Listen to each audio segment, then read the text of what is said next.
پہ بیٹھا ہوں، یہ بات آپ نوٹ کر کے رکھیں۔ اگر ہم علماء کی قدر نہ کریں گے، قرآن کی قدر نہ کریں گے، ہم ڈھونڈیں گے بعد میں قرآن پڑھانے والا کوئی مل جائے، واللہ عظیم قرآن پڑھانے والا کوئی نہ ہوگا۔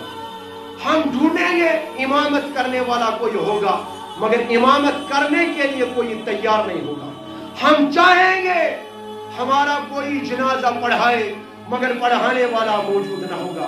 ہم چاہیں گے دین کے مسائل کوئی بولنے والا مل جائے، واللہ عظیم کوئی نہیں ہوگا۔ کیوں؟ جب علماء کے ساتھ تعلقات ختم ہو جائیں گے، قرآن کی عظمت دل سے نکل جائے گی، قرآن پڑھانے والوں کی عظمت دل سے نکل جائے گی، پھر ملیں گے نہیں، پھر رہیں گے نہیں، پھر ہوگا کیا؟ اللہ بہتر جانتا ہے، خدای سے بہتر جانا۔